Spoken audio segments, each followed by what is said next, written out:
Hello YouTube, this is William. Welcome to another Whittle Talk or tip.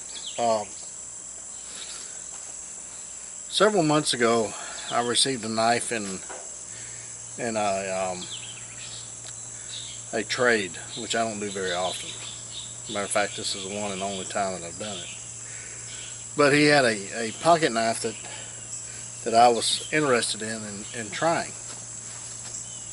When I got the knife, the blade was too thick, and that's the problem I see with 95% of the mass-produced knives and some customs. But the blade, the apex is too thick to actually cut.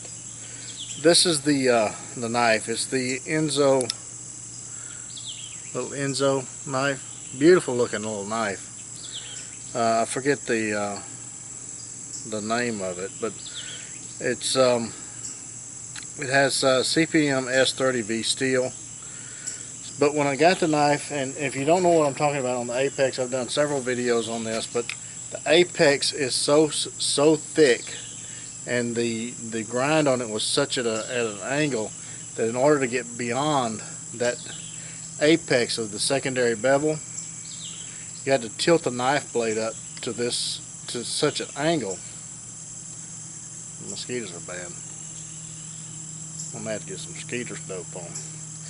At such an angle that the knife, there was no control on the knife. And if you don't know what I'm talking about, you can go back through my videos and see. I think the name of it is Knife.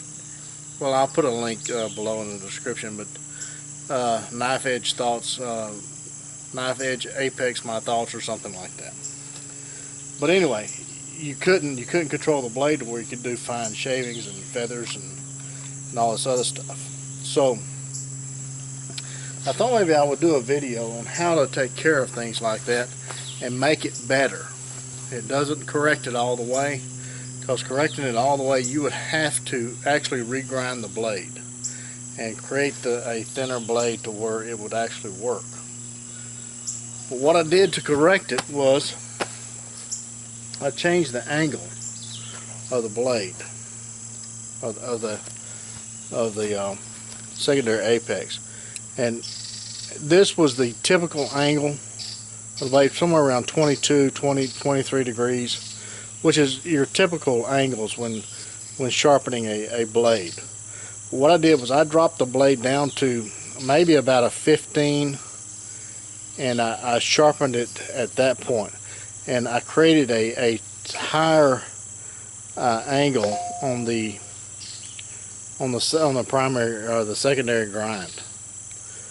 Basically, I laid that apex and created the shoulder higher up on the blade. I hope that makes sense. Which it actually helps quite a bit. It will do carving, but as you'll see, you have to lay the blade down quite a bit. Okay, so that is one way that you can take care of issues like that on your knives that are too thick that don't want to cut. If your knife, like I say, if you have to pick it up too far to where that edge bites into anything, that's the problem. The apex is too thick. The blade is too thick at that apex.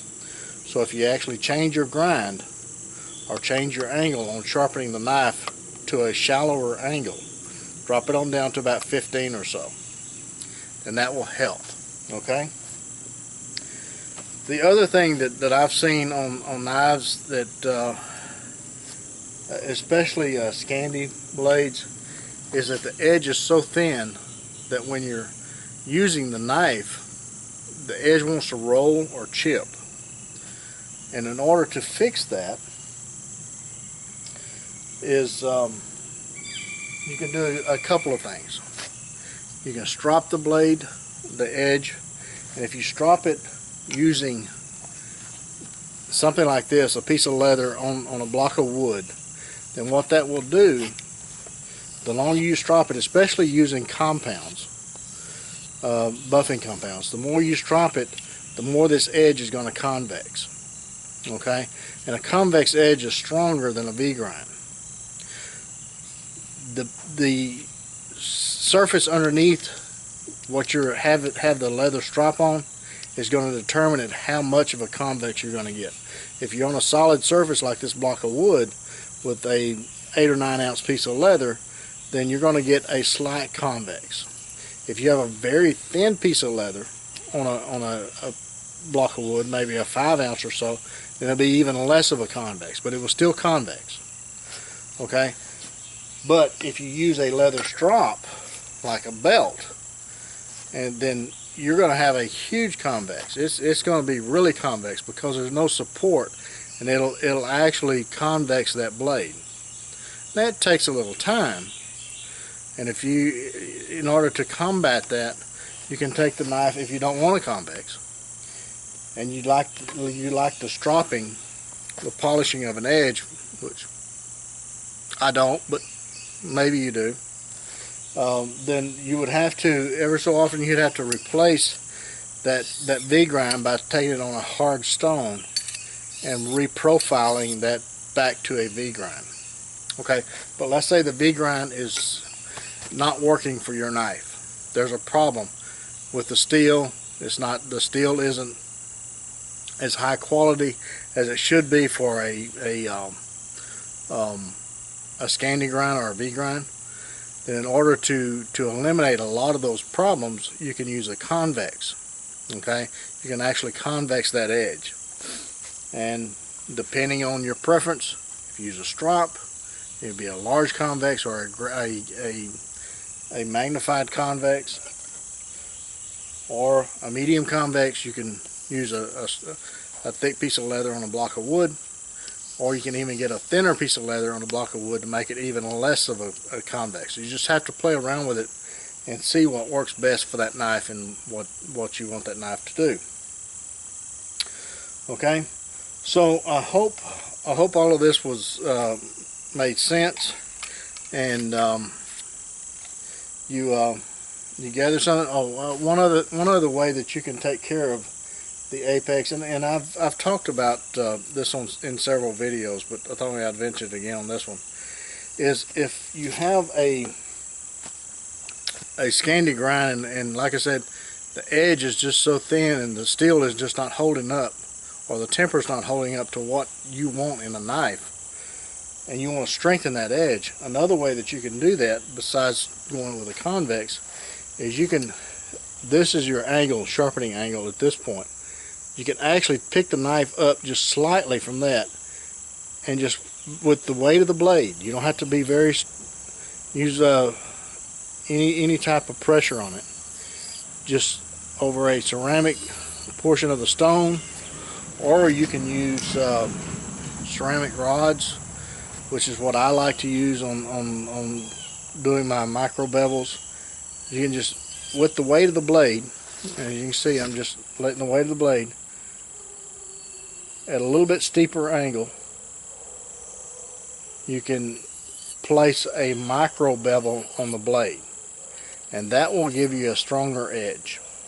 Okay, so that is another option that you can do if you have a blade that you're having issues with. You like the knife, but the edge is not holding up to the way that you would want it to. Okay, so that is another way that you can take care of that and eliminate those problems. So I hope this helps.